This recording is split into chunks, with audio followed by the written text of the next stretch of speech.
আর double ভাত আছে একজনা। দিদি কি জানিস? দিদি বলে গেছে কালকে রাত্রিরে তো চাল ছিল না, পরে রান্না হলো আবার দুমক। চারজনেরা? হ্যাঁ, চারজন। কি আছে? সাদা ভাত আছে,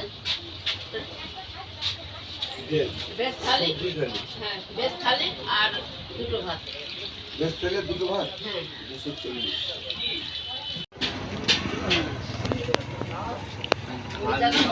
এটা চাবি দিয়ে গেছে? না, চাবি তোমার কাছে আছে না? চাবি নিয়ে যায়নি, চাবি নিয়ে যায়নি। তুমি চাবি নাওনি? ওর মার ওষুধ নিয়ে যায়নি। হ্যাঁ বন্ধুরা, দেখতে পেলেন তো, এটাই হচ্ছে নন্দিনীদির সেই হেঁসেল, যেটা নিউ টাউন আকাঙ্ক্ষা মোড়ে সানরাইজের ঠিক অপোজিটে অবস্থিত। আর এই দোকানটা নিয়ে ইতিমধ্যে অনেক বড় বড় ইউটিউবারদের অনেক মাতামাতি আমরা ইতিমধ্যেই দেখে ফেলেছি। তো আজ আমি এইদিকে একটা কাজে এসেছিলাম, তো যাওয়ার সময় একবার মনে হলো একটু উকি মেরে দেখি। তো গিয়েই দেখলাম দিদি কিন্তু এখানে থাকে না, খুব একটা থাকে না, এটাই সত্যি কথা, মাঝে মাঝে হয়তো আসে। আর দিদির মায়ের সাথে কথা বলতেই দিদির মা আমাকে ঠিক চিনে ফেলেছে, কারণ আগে আমি অনেকবার গেছি।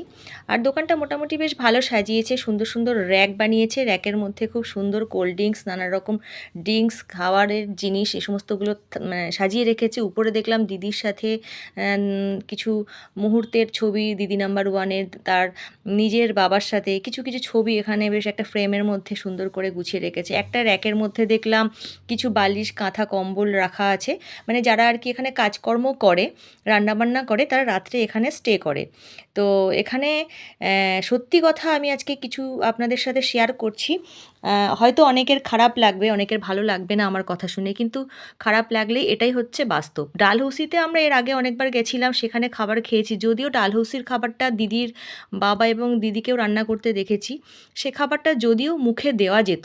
এখানকার যে রান্নাটা একেবারে যাচ্ছে তাই বললেও ভুল হবে, মানে গলা দিয়ে নাবছিলই না। তো 60 টাকা হচ্ছে সবজি ভাতের থালি, তো সেখানে ডালের মধ্যে তো বলবো পুরো ফ্যান, লবণ নেই, লঙ্কা নেই, আর সবজি তো মুখেই দেওয়া যাচ্ছে না, একেবারে যা তা রান্না, মানে খেতেই ইচ্ছা করছিল না। তো যারা ভাবছেন নন্দিনীদির হোটেলে আসবেন, আমি বলবো বেকার টাকা নষ্ট করে এখানে আসার কোনো প্রয়োজন নেই। তো সেজন্য আমি আর এখানে দেরি করিনি, মোটামুটি গলা দিয়ে একটু নাবিয়ে খুব কষ্ট করেই খেয়েছি বললে চলে। এখান থেকে একেবারেই আমি বেরিয়ে গেলাম ইকো পার্কের দিকে, ওখান থেকে একটু ঘুরে আজকে আমি টোটাল বাড়ি চলে এসেছি। আর নমস্কার দিয়েছি যে কোনো দিন আমার মানে ইচ্ছে হলেও কি বা কেউ বললেও কি নন্দিনীদের হোটেলে অন্তত যাব না। তার চেয়ে আরও অন্যান্য ছোটো ছোটো স্পাইস হোটেল আছে রাস্তার ধারে, আমার মনে হয় সেখানে খাবারের টেস্ট অনেক বেশি এবং অনেক ভালো। তবে নন্দিনীদির যে খাবারের কথা আপনারা সবাই বলেন খুব ভালো টেস্ট, আমি বলবো একদম মিথ্যে কথা, কারণ এখানে কিন্তু নন্দিনীদির বাবা, মা এবং নন্দিনীদি কেউই রান্না করে না। এখানে রান্নার জন্য আলাদা লোক রাখা হয়েছে এবং তারাই রান্না করছে। খাবারের মান একদম ভালো না, আর যারা একবার খাবে আশা করছি আর তারা দ্বিতীয়বার এই দোকানের মুখো হবে না। তো জানি না, ডালহৌসির দোকানটা অনেক দিন পর্যন্ত চলেছিল, আর আমার তো মন বলছে যে এখানকার হোটেল খুব একটা বেশি চলবে না এবং ভালো চলবে না। তো আপনারা ইতিমধ্যে অনেকেই গিয়েছেন, হয়তো আমার ভিডিও দেখার পরে অনেকে নানা রকম কমেন্টসও করতে পারেন বা বলতে পারেন যে আমি নন্দিনীদির বদনাম করছি। না, বদনাম না, নন্দিনীদির নিজের কথাই আমি আপনাদেরকে একবার স্মরণ করিয়ে দিচ্ছি যে ব্যবসাটা করি ভালোবেসে করার চেষ্টা করি। আর আমরা যেহেতু ঘরের খাবার খাই, এই খাবার আমার মা বাবাকে খাওয়াতে হয়, এরকম অনেক অনেক ভিডিওতে দেখেছি, তো এই জন্য টান টান রান্না করি। কিন্তু আমি সত্যি কথা বলবো, গিয়ে দেখলাম নন্দিনীদির মা কিন্তু বাড়ি থেকে কন্টেনার বক্সে করে খাবার নিয়ে এসছে এবং সেই খাবারটাই টেবিলের উপর খাচ্ছিল।